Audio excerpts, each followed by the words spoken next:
Hey, Phantom Maniacs, welcome to the newest unboxing here on the Needless Things YouTube channel. Today we are taking a look at The Rise of Evil, which is involved the rise of frustration, the rise of anger, the rise of multiple orders placed from Target.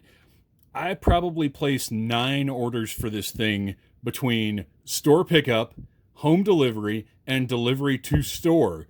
And all of them got canceled up until the 9th order that finally went through. They delivered it to my home, and it came boxed like that. They folded the top down under the box to get it into the box that they shipped it in. I was pretty angry, but at the same time, I open all my stuff. I couldn't be too angry, but I was angry enough to send them a message saying, hey, this isn't cool that this happened. And they gave me a refund and told me to keep the toys. So now I can't be angry at all. And I don't really need a mint in box one. I just don't. So this is Trapjaw is my favorite Masters of the Universe character. I needed this Cronus figure, even though I've got the Classics version of Cronus. This Origins line has absolutely sucked me in, you guys. I love it. I'm having a blast collecting it. You can see here on the Needless Things YouTube channel, we've got our full video review of the Origins line thus far. We've done a couple of podcast episodes about it. We love this line. So I really did want to get this, and I still haven't seen it in stores. So what we're looking at here, it's called the Rise of Evil 2-pack. Dark Origins of 2 of Eternia's evil warriors. Got gorgeous art up top here of Keldor and Cronus. In the background, we can see Hordak, who had something to do, obviously, with the whole situation. Everything about this blows me away. We've got a weird little froggy guy on the side here. And last time I did one of these, somebody in the comments told me who it was. I can't remember if it was the Wind Raider or something else, but somebody let me know that the creature was something specific on the box art. So you guys, if you're watching this and you know that this creature is something specific for Masters of the Universe, let me know. I love the glossy finish on the logo there, if you can tell. There you go. You can see it there. Looks really nice. And then on the other side over here, we've got Triclops, Merman, the second version of Evil Lyn, which is coming soon, and Beastman just kind of up there hanging out. What are they pointing at? Are they pointing at... Is this art all together? Are they pointing at those guys up there? I don't know. Whatever. But we got to open them up in a minute. Keldor, Evil Apprentice of Hordak, and Origins Cronus, which I guess there's somebody else out there named Cronus that has a trademark, so they have to call him Origins Cronus. Evil Criminal from Another Dimension. And then on the back of the box, we get this beautiful standoff. You've got the original version of Beastman over here. Like I said, version 2 of Evil Lyn. I guess it's a mini comics version of Triclops. And then, so these are I think these might be the Lords of Power versions of these figures. Because that Merman is different as well. You can see he's got the fish head instead of the stinkor head. And then over here we've got Stratos, Duncan, and King Randor defending the Eternos Palace, I guess. Whatever the whole story is here. I don't know. Before Skeletor and Trapjaw, Keldor and Cronus terrorized Eternia in their quest for total domination. I don't know what portions of which stories they're going to be using for Origins. Look at that gloss. I love it. You notice the characters that are in the set are the ones highlighted by the gloss. I think that's a really nice touch. I don't know if they're going to go with what Scott Knightlick wrote for Classics. I don't know if they're going with mini-comic stuff. Who knows?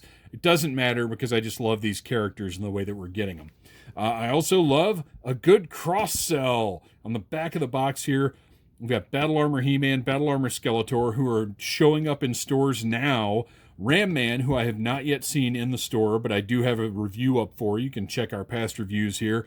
Clamp Champ, who has not come in yet, and Panther, who is out in flocked and not flocked versions.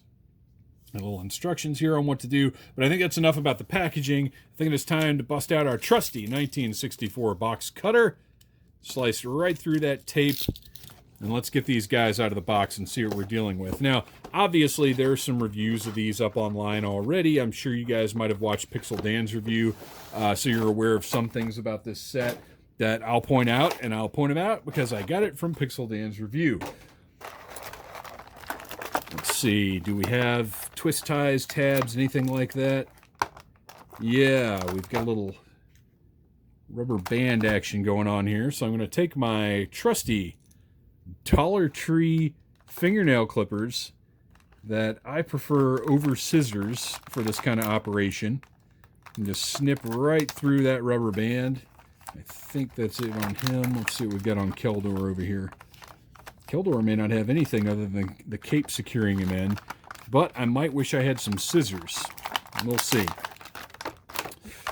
So we've got Cronus's rifle, which is familiar to everybody. I want to say, and feel free to correct me if I'm wrong, I am not Needless Things resident Masters of the Universeologist. That would be Mr. Bo Brown, who could not be here today. But I believe this rifle was originally included with Castle Grayskull. I'm talking about the original Castle Grayskull on the weapons rack. But don't quote me on that. And as I said, feel free to correct me in the comments if I'm wrong. And we've got the Havoc staff with this cool translucent green. Well, we'll get this stuff out of the way so we can actually, the camera can actually see what's going on.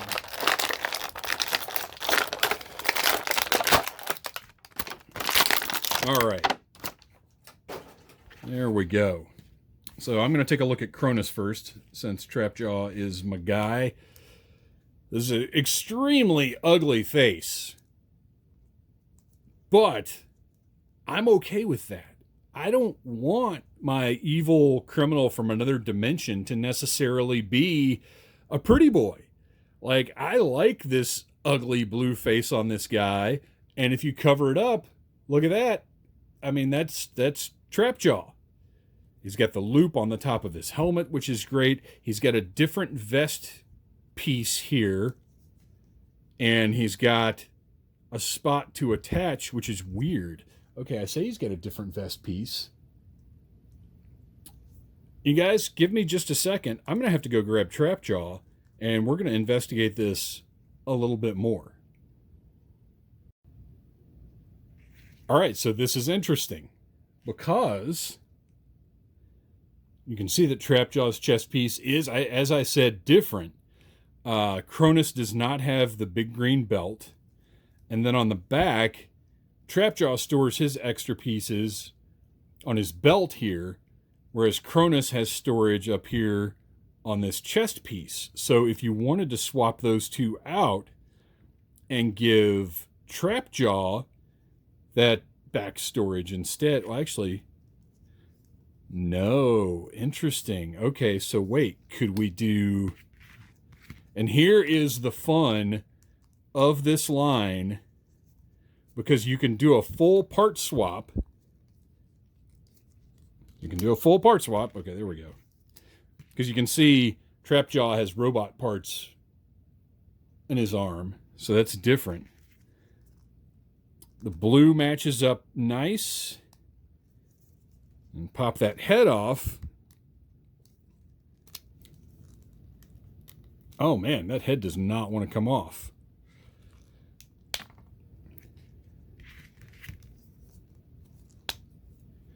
Uh-oh. Those are two different types of ball joints.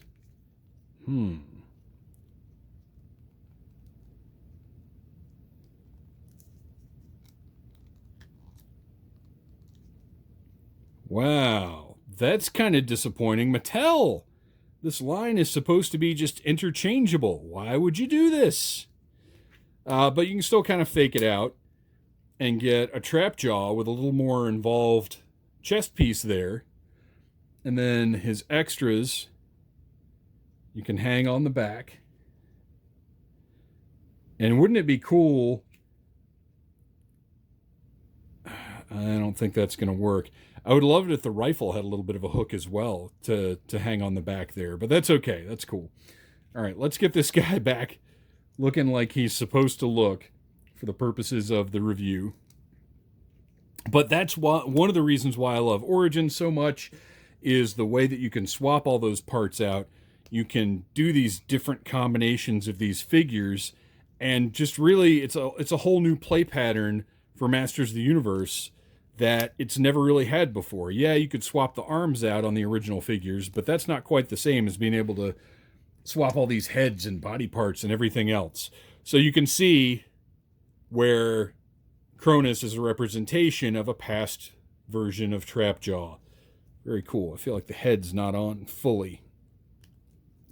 We're going to call that good enough. Oh my gosh.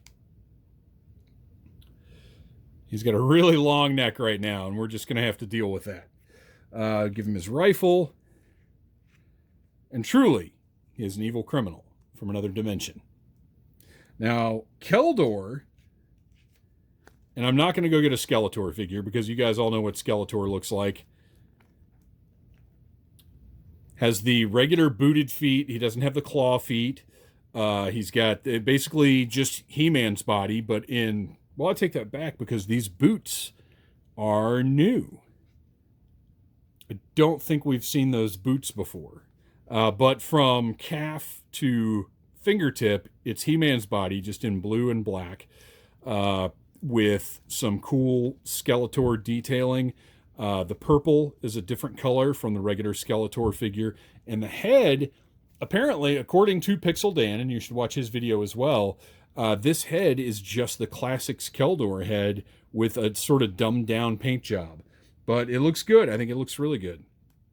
And you've got the great evil power sword, I guess. I'm a little confused over what the purple power sword is exactly, because at the beginning it was half of the power sword, but now it's got its whole other thing. But you've got, again, the cool translucent green, painted metallic. Is it metallic purple? No, it's just regular purple, but still looks great. Same thing for the Havoc staff. So they're like energized, powered up. He's getting ready to magic the heck out of somebody. I love the bright green bat on his chest here. He's got the cape, which is the sort of the biggest addition to him being Keldor, aside from the head.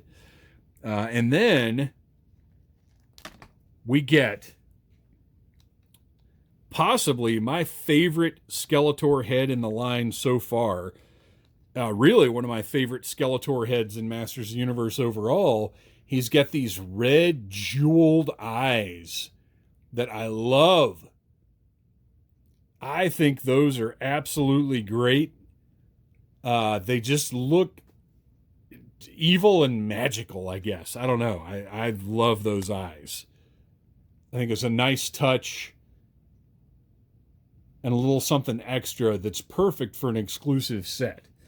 And as frustrated as I was about not being able to find this set for so long, this is a good exclusive set because it's characters that aren't must-haves.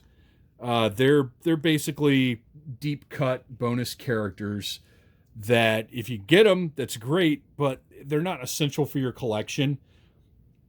But I think they look great. I think that Mattel has done a really good job bringing us these guys, and I love that we're getting cuts this deep, this early in the line. It just shows their intent that we've got a long way to go with Masters of the Universe Origins, and I am more than happy to be along for the ride. Thanks for watching, you guys. Please like, subscribe, share, and come back for more needless unboxings. Smash that like button if you like needless things.